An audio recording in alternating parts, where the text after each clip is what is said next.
Unfortunately, we live in an age when attacks on ships from pirates or terrorists are all too common.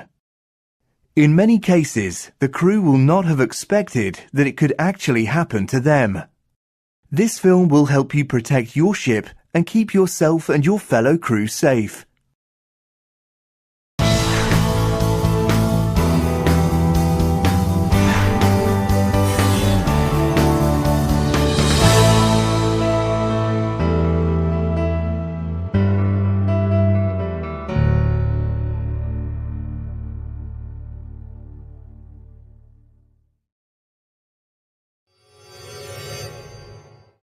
On October 7, 1986, the Achille Lauro was sailing off the coast of Egypt when it was hijacked by Palestinian extremists. Holding all the passengers and crew hostage, they changed the course to travel to Tartus, Syria, and demanded the release of 50 Palestinians held prisoner in Israel. When the Syrian government refused them permission to dock at Tartus, they murdered a disabled traveller and forced the barber and waiter to throw his body and wheelchair overboard. His wife was told that he had been taken to the infirmary and didn't find out the truth until the end of the voyage. After 2 days of negotiations, the crew were allowed to change course back to its original destination, Port Said in Egypt, and the hijackers agreed to abandon ship in exchange for safe conduct. As a result of that attack, and the disturbing reality that a vessel can be used by terrorists to transport weapons or as a weapon itself, the IMO issued advice on anti-piracy and hijacking. But it wasn't until further terrorist events occurred, such as the attack on the Twin Towers on September 11, 2001, that the IMO and the US Coast Guard implemented measures by making contracting governments and companies responsible for the implementation of new regulations. This resulted in an amendment to SOLAS, Chapter 11, called the International Ship and Port Facility Security Code, also known as the ISPS Code. The ISPS Code is mandatory for most ships, including all passenger ships, cargo ships, and high-speed crafts of 500 gross tonnages and upwards engaged on international voyages. This also included mobile offshore drilling units, and it was also mandatory for port facilities serving such ships engaged on international voyages. The ISPS Code requires vessels to have an approved ship security plan, with one mandatory section, and one section with guidelines. In the United States, parallel legislation was enacted through the U.S. Maritime Security Bill. By successfully completing this module, you will be able to identify the main requirements of the ISPS Code, the essential contents of the ship security plan, and the main security duties for shipboard personnel. Recognizing the actions to take for the most common security threats, you will also identify the security measures needed at different security levels. An automatic identification system, or AIS, is a device that transmits information about your ship and receives the same from other ships.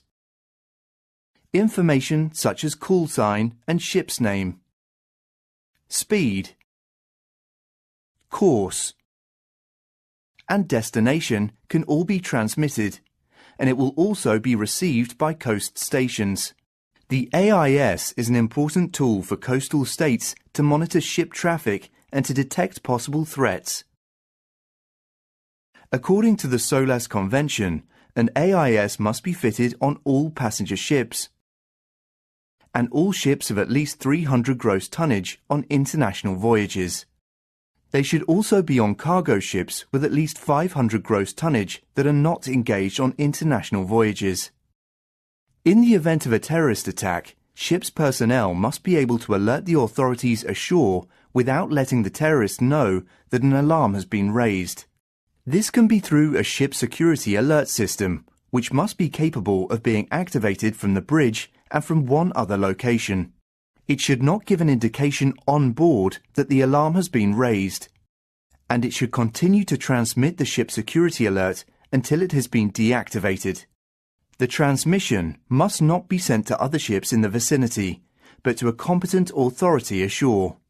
In addition to the AIS and ship security alert system, SOLAS requires the ship's identification numbers to be permanently marked in a visible place, either on the ship's hull or superstructure. They should also be marked with their identification numbers internally. And passenger ships should carry the marking on a horizontal surface visible from the air. Intended to provide an onboard record of the history of the ship, SOLAS requires ships to be issued with a continuous synopsis record. Issued by the administration, the CSR should contain such information as the name of the ship, the flag state, the date when the ship was registered with that state, the ship's identification number, the port at which the ship is registered, and the name of the registered owner and their address. In order to provide updated and current information, as well as a history of the changes, you should record any changes in the CSR. It is the company security officer's responsibility to initiate a ship security assessment at regular intervals to ensure the ship security plan is always up to date and correct. The CSO uses this assessment to identify and evaluate existing security measures, procedures and operations, and to recognize possible threats to key shipboard operations whilst assessing their likelihood. The ship security assessment should also be used to prioritize possible threats and establish appropriate security measures. And it should identify weaknesses, including human factors, in the infrastructure, policies and procedures.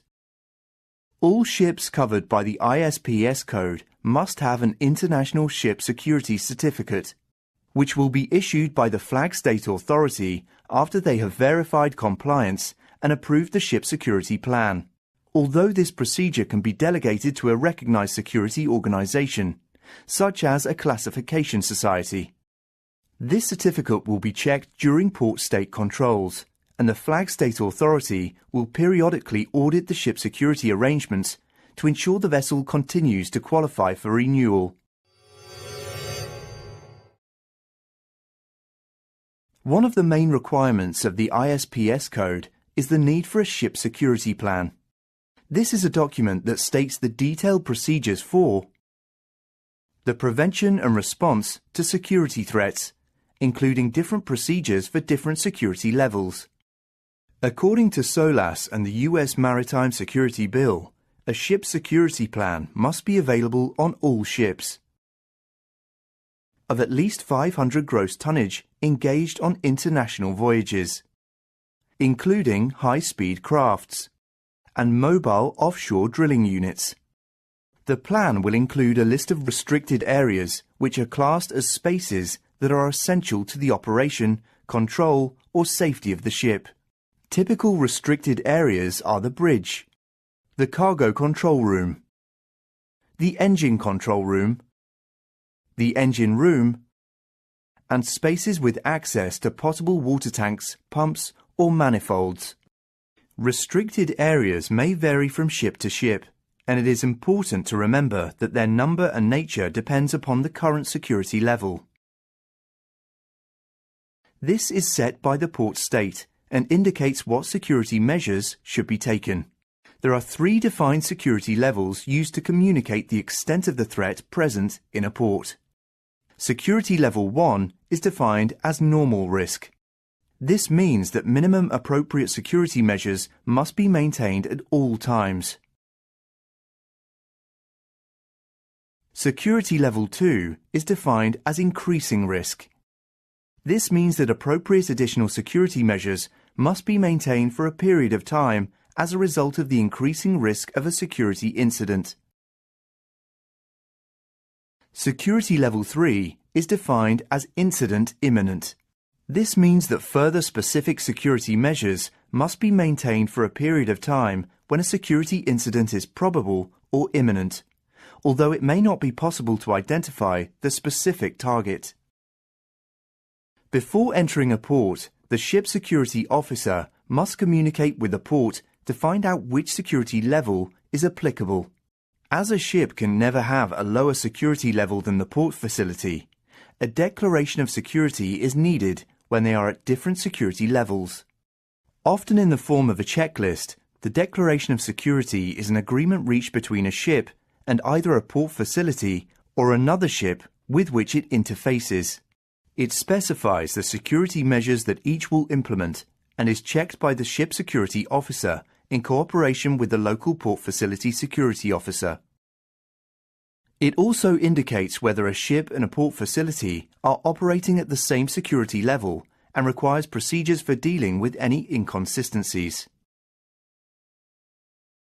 For ships that frequently call at the same port, a declaration of security for each call is not required if the ship and port have an agreement that all security measures have been taken before arrival. On board ships, certain operations are more vulnerable to hostile attacks than others.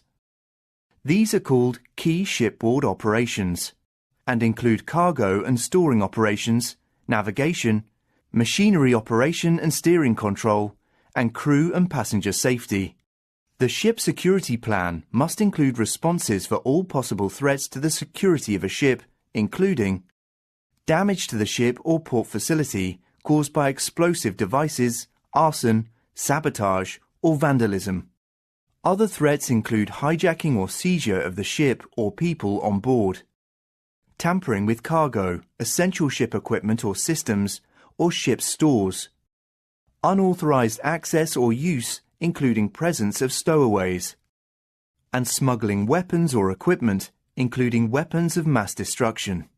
Further threats include using the ship to carry people or equipment intending to cause a security incident, use of the ship itself as a means to cause damage or destruction, and attacks at sea or from seaward whilst at berth or at anchor. In line with these possible threats, the ship security plan must include procedures and responses. These may include repelling boarders or responding to the detection of stowaways or intruders, addressing a malfunction of onboard security equipment, and screening the underwater hull or searching the ship in response to bomb threats, securing all access to the ship to prevent intrusion, performing emergency shutdown of main engine to prevent unauthorized operation, securing non-critical operations to focus attention on response, and alerting ship and shoreside authorities of an incident. It may also include rendering assistance to a nearby ship undergoing an unlawful act that threatens its security. Lastly, the ship security plan will probably specify the method of communication to use in the event of a security breach, an unlawful act, or an emergency. This will outline the process to follow when coordinating with port response procedures. Security officers are responsible for maintaining, developing, and implementing procedures in the ship security plan.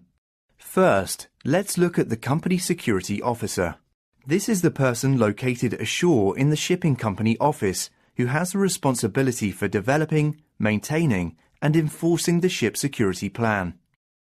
Their role is to advise on what threats may be encountered by using appropriate security assessments and other relevant information. They also ensure that the ship security assessments and annual reassessments are carried out, and that the ship security plan is developed and maintained, so that it satisfies the security requirements of the individual ship. If sister ship or fleet security plans are used, they ensure the plan reflects the ship's specific information accurately. It is also the responsibility of the company security officer to strengthen security awareness and vigilance, whilst ensuring adequate training for the personnel responsible for the security of the ship. They coordinate with the ship security officer and designated representative of the waterfront facility to ensure there is consistency between security and safety requirements. Lastly, they make sure that any alternative or equivalent arrangements approved for a particular ship or group of ships are implemented and maintained. It is left to each company to establish their own policy when it comes to giving a person the role of ship security officer.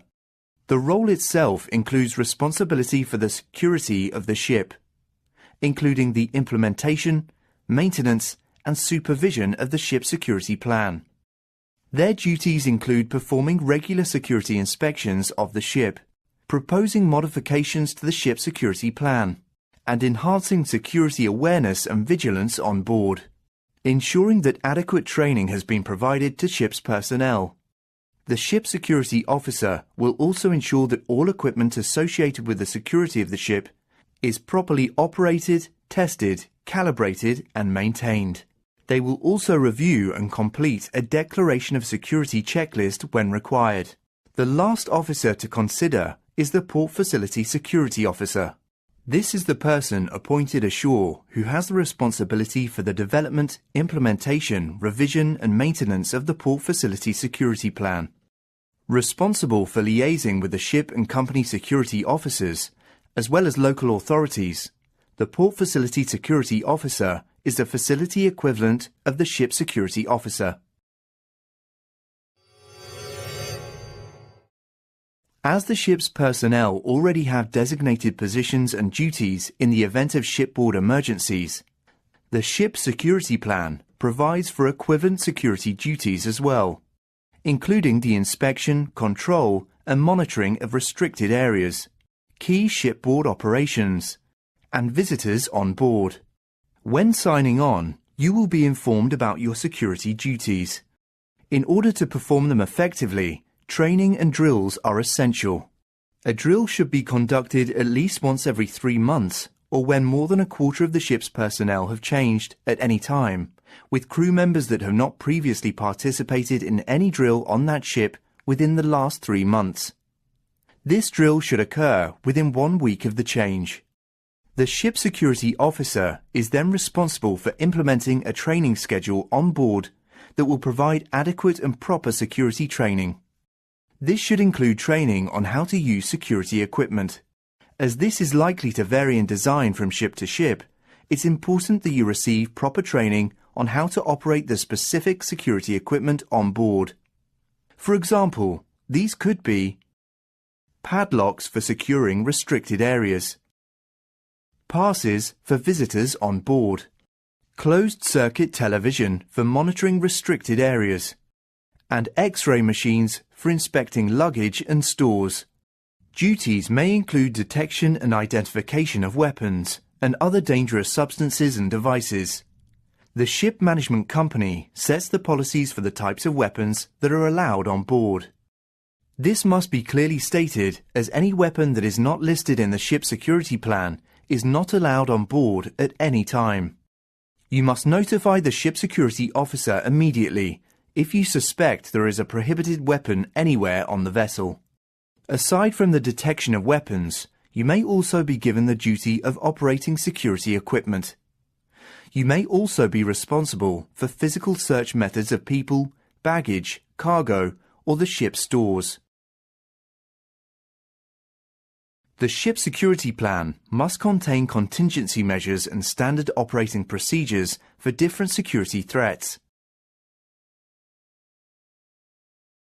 On receipt of a bomb threat against your vessel, it's essential that you follow the applicable procedures in the ship security plan, which includes assigning personnel to search designated areas of the ship and outlining what to do if a suspicious package is found. Terrorists can disguise a bomb in many different ways. Instead of looking for a bomb, you are looking for anything irregular or suspicious. Your response to locating a suspicious object will depend on the equipment you have on the ship. Search teams should not use walkie-talkie or radio for communication or reporting. Radio waves could trigger a bomb. Use fixed internal telephones. Some vessels have specialized equipment, such as blast suppression blankets, but most will have to seek specialist advice from a competent shore authority. You will find further details on this in the ship security plan. When searching for a bomb, it's essential that you follow the rule, eyes, not hands, as touching a bomb may cause it to detonate. If a ship is in port when a bomb warning is received, the master, ship security officer and port security officials will discuss the situation and arrive at a collective decision and take the appropriate action. This may involve evacuation of the ship or shifting of the vessel to an anchorage.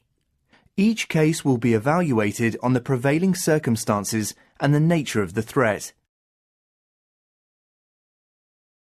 If you are required to evacuate the ship as a result of a bomb threat or similar terrorist act, this should be done in accordance with the procedure outlined in the ship security plan, which will include information on where to muster after the evacuation, the correct way to leave the vessel, and what to take with you. If your ship is approached by a small vessel which does not identify itself, it could be carrying terrorists or pirates. If at all possible, it is preferable to stop them getting on board. High-pressure fire hoses directed from the deck can be an effective deterrent, but if you are on a ship with a high freeboard, you may be able to prevent boarding by increasing speed and carrying out zigzag maneuvers. However, care should be taken as sharp maneuvers may reduce speed. If your vessel is about to enter an area known for terrorist or pirate activity, there are a number of basic precautions that may be outlined in your ship security plan. If possible, only transit these areas during daylight. If transiting during hours of darkness, navigation lights should be kept on, but all deck and floodlights should be switched off whenever possible. Transit with maximum safe speed, post an extra lookout on the bridge, and increase radar surveillance. Post additional personnel, both as extra lookouts in other areas and to make rounds. And have fire hoses pressurized and ready around the ship's side. Experience has shown that the presence of an alert crew is an important tool in the vessel's defense. If the crew demonstrate that they are well prepared and capable of defending their ship, the pirates may think twice and break off the attack. If pirates or terrorists board your ship at sea, you should follow the applicable procedures as outlined in the ship security plan. These may include raising the general alarm and activating the ship security alert system. Broadcast Mayday on VHF channel 16 and 08 to alert nearby ships and naval forces. Ensure that all passengers and crew, other than the bridge team, stay together in one safe location or citadel. Most importantly, do not confront the boarders. Wait for outside help.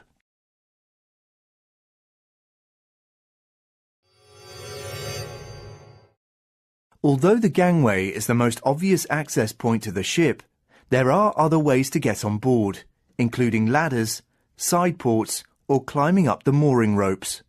To prevent unauthorized persons boarding, these access points have to be guarded. Exactly how they are guarded depends on the security level. At all security levels, everyone seeking access to the vessel must present an ID and login. At security level 1, all access points have to be monitored continuously, and a security lookout and patrol should be posted. At security level 2, limit the number of access points. Security lookouts or patrols should be increased, with particular emphasis on restricted areas. At security level 3, limit to only one access point.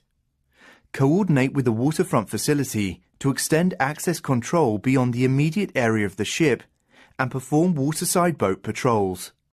Use divers to inspect the underwater pier structures both prior to and upon the ship's arrival and in other necessary situations. CCTV, intruder alarms and security patrols are all effective measures to monitor areas both on board and surrounding the ship. Earlier, we learned about the restricted areas on board your ship. It's important to note that the vessel's security level will affect how they are guarded. At security level 1, the restricted areas should be locked or secured, and personnel should patrol the areas. At security level 2, the frequency of personnel patrolling the areas should be increased. And at security level 3, personnel should be posted at the areas continuously. When completing the declaration of security, the ship and port facility security officers agree on the means of communication in case of an emergency. The current security level determines the frequency by which this is checked. They should also specify backup system requirements. At security level 1, there are no requirements for communication checks or backup communication. But there must be one method of backup communication and regular communication checks at security level 2. The same is true of security level 3, though there must be more than one method of backup communication. We've looked at how security levels affect restricted areas and the declaration of security. Now we must consider embarking personnel, as this is the most common way for prohibiting weapons to get onto a ship. At security level 1, check tickets, boarding passes, work orders and ID cards to verify the reason for personnel seeking access to the vessel. Positively identify crew members, passengers, vendors, dock workers and authorized visitors prior to each embarkation, and cross-reference new crew members with company on-signers information. You should also carry out body searches and inspect baggage for prohibited weapons, incendiaries, and explosives on a random basis. You should follow the same procedure as security level 2, but with an increased inspection frequency on embarking persons. And at security level 3, you should inspect all embarking persons and escort all persons except crew when on board. Prohibited weapons are not only brought on board by embarking personnel, they are sometimes transported on via cargo during loading or with the ship's stores. In order to avoid weapons entering the ship through the ship's stores, it is recommended that you verify and inspect 25 to 50% of ship stores at security level 1 and 2, increasing this to 100% at security level 3. All vessels should be aware of the risk of concealment in stores, but ship and cargo types influence security measures, with container and general cargo vessels generally being more at risk than tankers. When it comes to general cargo ships, you should verify 25 to 50% of all non-containerized cargo against the cargo manifest at security level 1. This increases to 100% for security level 2 and security level 3. On container ships, you should verify 100% of the container identification numbers for loading containers and 25 to 50% of empty containers against the manifest at security level 1. You should still verify 100% of loaded containers at security level 2, but you should also verify 100% of the empty containers. And the same is true of security level 3. With tankers, the increased security levels affect how visitors are treated on board. At security level 1, you should confirm that cargo surveyors and similar visitors have positive identification to prove who they are. At security level 2, ensure that cargo personnel are not allowed on the tank deck without an escort. At security level 3, cargo personnel should only be allowed on board if their presence is essential.